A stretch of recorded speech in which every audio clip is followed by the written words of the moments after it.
हमारे डॉक्टर योगेंद्र शास्त्री जी के लिए। बोलिए सनातन धर्म की। देखिए हमारे जितने भी यहाँ पंक्ति पर बैठे हुए हैं, आदरणीय परम पूज्य मानस भवन के अध्यक्ष, मैं तो उनके सामने यदि कुछ बोलूं तो सूर्य के सामने दीपक दिखाने जैसा है। तो हम तो आपके सामने बालक हैं, कुछ त्रुटि हो तो आप क्षमा करिएगा, है ना। एक बात, दूसरी बात, आप भी पूज्य गुरुतुल्य हैं। आप सभी के आशीर्वाद से और आप सभी हिंदुओं के सहयोग से सनातन धर्म सभा गति को रूप ले रही है। मैं आप दोनों के ऊपर या आप दोनों के लिए संकेत मात्र भी टिप्पणी नहीं करना चाहता, तथापि किंचित मैं बोलना चाहता हूं।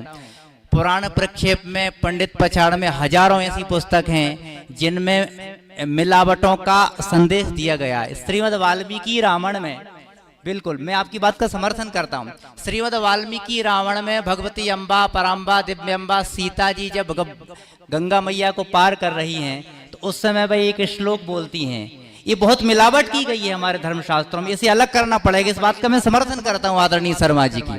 वहाँ एक श्लोक आता है, गंगा मैया को पार करते समय भगवती सीता जी कहती हैं कि सुरा घट सहस्त्रेण मांस भूतौ दने न च यक्षत्वाम प्रियताम देवी पुरीम पुनरुपागता। दोनों गुरुदेव की बात का समाधान है इसमें। उसमें लिखा है, सीता जी स्वयं कह रही हैं कि हे गंगा मैया, यदि मैं अपने पति और देवर के साथ सकुशल वनगमन की यात्रा करके लौट आऊंगी तो मैं आपको मांस चढ़ाऊंगी, मैं आपको 1000 सुरा से भरे हुए कलश चढ़ाऊंगी। तो सिद्ध हो गया कि भगवान राम भी मांस खाते होंगे, सीता जी भी मांस खाते होंगे। पर ऐसा नहीं है। व्याक्रियन्ते व्युत्पाद्यन्ते शब्दाः अनेनेति करणार्थक लुट प्रत्यायन्ते इति व्याकरण शब्दाः शब्दार्थः भेदो नास्ति व्याकरण माध्यमेन यह शिक्षयति। व्याकरण शास्त्र कहता है धर्म शास्त्रों में एक शब्द के 1000 अर्थ हैं। वहां अर्थ क्या लगाया गया है? भगवती सीता जी कह रही हैं कि जो सुरा जो शब्द आया है, जिसे लोग दारू कहते हैं, पर उसका अर्थ समझना पड़ेगा। भगवती सीता जी कहते हैं सुरभिर देव पूजितैहि वंदितैहि देव लोके तिष्ठति। नंदिनी की पुत्री सुरा नाम की गाय है।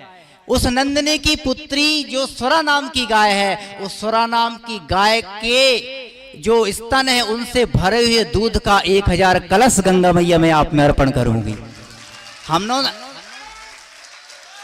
हमने शब्दों का अर्थ कर लिया है। गुरु चरणों में बैठकर कि यदि किसी शिष्य ने विद्या का अध्ययन नहीं किया है, स्वाध्याय नहीं किया है, परिस्तरण नहीं किया है, परिशीलन नहीं किया है, अनुगमन नहीं किया है, आच्छादन नहीं किया है, तो वो जनता में गलत संदेश देगा। बोलो राधे राधे।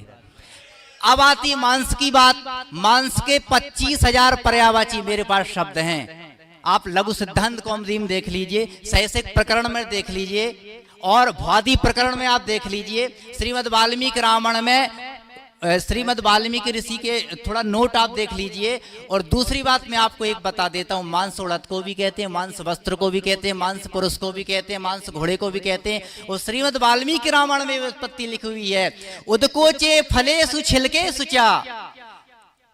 जो फल होते हैं नाना प्रकार के जो मीठे व्यंजन होते हैं, उन व्यंजनों के छिलके को हटा करके हे गंगा मैया फलों के छिलके को हटा दो। संस्कृत में अंदर का जो गूदा होता है, संस्कृत में उसे मांस कहते हैं। सीता जी कहती हैं उन जो मीठे मीठे फल हैं, उन फल के छिलके को हटा करके अंदर का जो गूदा है वो मांस में आपको चढ़ाऊंगी। तो शब्दार्थ अनर्थज्ञाः ते अधितम व्याकरणम न जानन्ति ते कुर्वन्ति एतादृशाः अनर्थाः। तो मैं निवेदन करूंगा दोनों गुरुओं की बातों में, चरणों में। एक बात और मैं बता दूं, मैक्स मूलर ने अपनी डायरी में पेज नंबर 25 में लिखा है। जो मैक्स मूलर है, जर्मन का विद्वान है, मैक्स मूलर कहता है कि यदि भारत की रीढ़ की हड्डी को तोड़ना है तो संस्कृत को तोड़ दो। भारत की रीढ़ की हड्डी को तोड़ना है, मैक्स मूलर हुआ, कामिल बुल्के हुआ, अरस्तु हुआ, इन्होंने लिखा यदि भारत की रीढ़ की हड्डी को तोड़ना है तो संस्कृत को तोड़ दो। बोले क्यों तोड़ दो? बोले इसलिए तोड़ दो कि 80% शब्द जापान यूज कर रहा है, 80% शब्द चाइना यूज कर रहा है। चाइना की जो मशीनरी है ना, आपको पता है संस्कृत में नाम रहते हैं लुप्त हंसा, परमहंसा। मगध हंसा, ये एरोप्लेन के नाम है। तो चाइना वालों से पूछा आपने संस्कृत का 80% यूज क्यों किया? बोले इसलिए 80% यूज किया, 20% इसलिए यूज नहीं किया। फिर तो अंतर ही पता नहीं चलता भारतीय भाषा कौन सी और हमारी भाषा कौन सी। गूगल पे सर्च कर लेना, नमाज जो शब्द है नुम धातु से बना हुआ है। नमति नमता नमनसी नमसी नमता नमत, और नमामि नबाबा नमामा, नमाज सब संस्कृत का है ना कि उर्दू का शब्द। गूगल पे सर्च कर लेना। बामन राव आप्टे की डिक्शनरी पेज नंबर 372 पर, पेज नंबर 23 पर, और संविधान में आप आर्टिकल 14 को देखेंगे, आर्टिकल 13 को देखेंगे और आर्टिकल समथिंग 17 को देखेंगे। वहां लिखा गया है यदि कोई दूसरी भाषा का शब्द, यदि संविधान में शब्दों की आवश्यकता पड़ती है तो वो संस्कृत के शब्दों को लेंगे, ना कि किसी अन्य भाषा के शब्दों को। एक बात और मैं जानकारी के लिए आपको दिला दूं, सबसे दुनिया की गरीब भाषा है इंग्लिश है। मात्र 10,500 शब्द हैं, उधार लेकर के 19.5 के लगभग पहुंचते हैं। हिंदी में अपने जो निजी शब्द हैं 10 लाख हैं, उधार लेकर के लगभग 1 करोड़ तक पहुंच सकते हैं। आपको पता है संस्कृत भाषा में कितने शब्द हैं? 1 अरब 80 करोड़ 90 लाख से ज्यादा उसके निजी शब्द हैं। ये संस्कृत भाषा है, दुनिया का सबसे बड़ा शब्दकोश है। तो अर्थों को समझना पड़ेगा। बाकी दोनों गुरुओं ने जो बात कही वो विचारणीय है, और हम तो आपका अनुकरण करते हैं, हम तो आपके बालक हैं।